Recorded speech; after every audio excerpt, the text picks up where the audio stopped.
Cristiano Ronaldo's story doesn't begin in stadiums packed with screaming fans. It begins on a tiny island in the Atlantic Ocean, Madeira, Portugal. It begins in a cramped house with a tin roof, paint peeling from the walls, and the salty ocean wind blowing through cracked windows. It begins with a young boy named Cristiano, who didn't have much to call his own, except for a wild, unstoppable dream. Long before the world chanted his name, Cristiano was just another kid running barefoot through the narrow, steep streets of Funchal.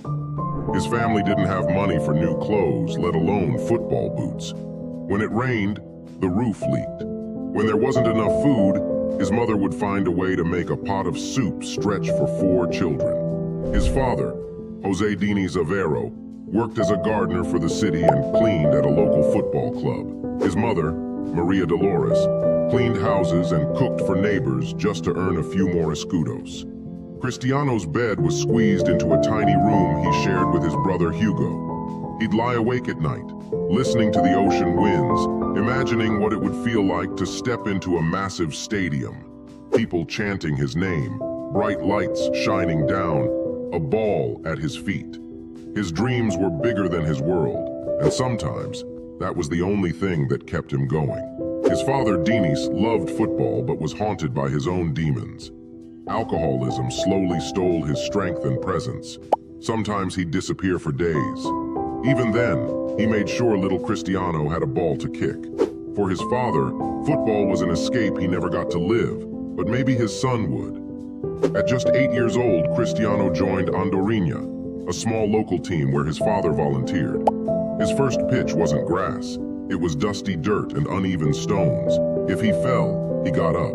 If his knees bled, he kept dribbling. Older boys knocked him down on purpose, but every knock only sharpened his hunger to get up and prove he was better. He was fast, faster than any boy his age. He dribbled past bigger kids like they were invisible. His coaches saw raw speed and raw fire, the perfect combination if only someone could shape it. At home, money problems kept piling up. Sometimes he'd help his mom clean. Sometimes he'd carry tools for his father. But whenever he could, he was out on those streets, juggling the ball, kicking it against walls for hours, perfecting his touch. Football was all he knew, all he wanted. It was more than a game. It was his ticket out. His mother, Maria Dolores, once said she considered an abortion when she found out she was pregnant with him. She confessed this to him later in life. And instead of anger, Cristiano turned it into fuel. She tried to abort me, he once told a reporter. But God didn't want that to happen. That's why I'm here, to prove I was meant to live. When he turned 12, the opportunity of a lifetime came knocking. Sporting CP, one of Portugal's biggest clubs, wanted him in their academy. But that meant leaving Madeira, leaving his family, the island's salty breeze, his mother's cooking, the only life he'd ever known. His mother packed his small suitcase. They hugged for what felt like hours. At the airport, Cristiano promised her he'd make her proud. He'd make them rich one day. She smiled through tears. He boarded the plane alone, a scared 12-year-old with a heart full of hope and fear. He didn't know it then, but this was the first real sacrifice in a life full of them. Lisbon was huge, loud, and cold compared to Funchal's warm familiarity. At the sporting academy, he was mocked for his Madeiran accent. Other boys called him Crybaby because he'd sob at night, longing for home. But when he stepped onto the pitch, the tears dried up. He was a beast on the ball, quick, ruthless, untouchable. While other kids snuck out for mischief, Cristiano was on the training ground alone. He'd run sprints, lift makeshift weights, and practice free kicks until the groundskeeper turned off the floodlights. He hated losing so much that if his teammates slacked off in practice, he'd get angry and train alone. Coaches noticed. Some thought he was too cocky, but one by one, they realized this wasn't arrogance, it was obsession. At 15, Cristiano's heart nearly ended everything. Doctors found he had a racing heartbeat, dangerous enough to stop him from playing forever. His mother wept when she heard the news, but Cristiano told her he'd be fine. He had to be fine. He underwent laser surgery to fix his heart. Just days later, he was back on the pitch, training as if nothing happened. Giving up was never an option. By 16, Sporting Lisbon's coaches knew they had something special. They put him in with the older boys, and he made them look foolish. He'd fake one way, burst the other, leaving defenders spinning. Word spread fast.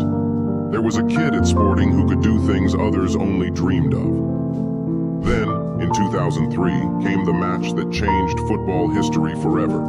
Sporting Lisbon played a friendly against Manchester United. The English giants expected an easy game. Instead, they got a masterclass from a skinny teenager wearing green and white. Ronaldo humiliated seasoned Premier League defenders, leaving them chasing shadows.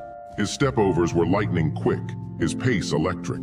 When the final whistle blew, the United players begged their manager, Sir Alex Ferguson, to sign him immediately. They'd never seen anything like him. Sir Alex, known for his eye for talent, made a decision right then and there.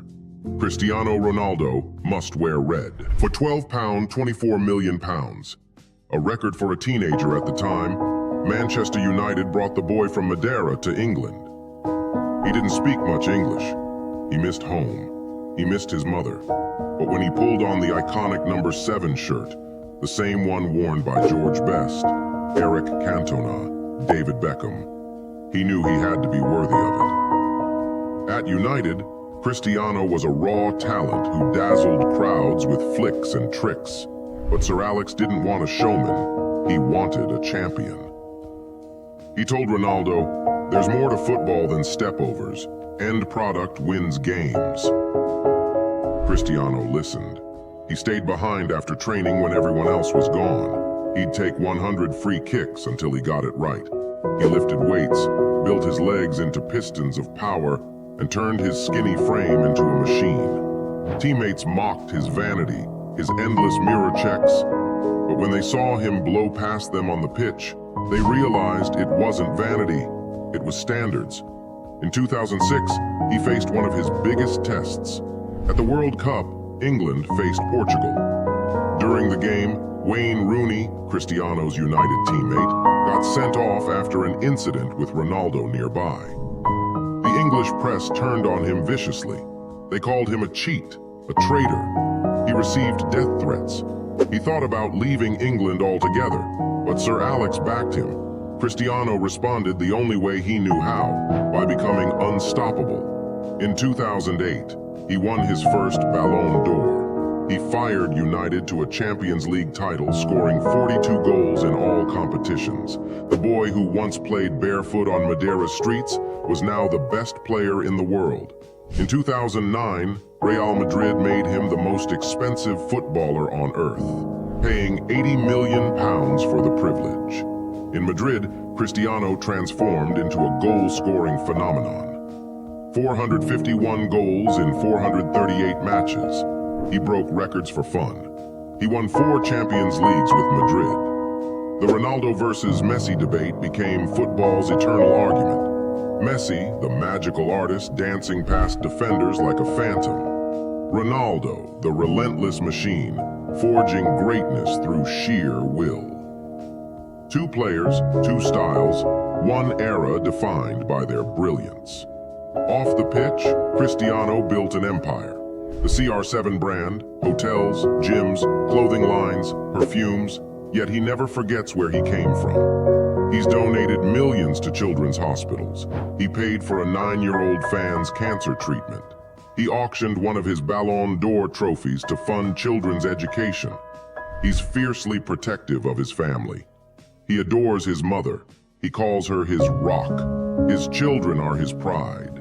Even now, playing in Saudi Arabia, many say he's finished.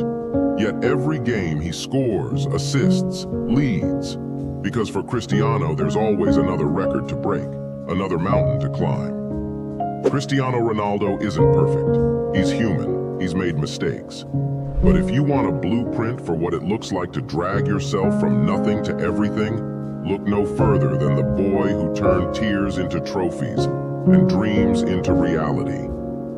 If you're watching this now, maybe you have your own version of Madeira's dusty streets. Maybe you're fighting through your own lonely nights. Maybe you feel like no one believes in you. If that's you, take this story with you. Let it remind you that your struggle can be your superpower. Cristiano Ronaldo's life is proof that the only limits are the ones you accept. When they say you can't train harder, when they mock you, use it. When you fall, get up again and again. Because sometimes the only thing separating the kid with nothing from the man with everything is the courage to believe it's possible.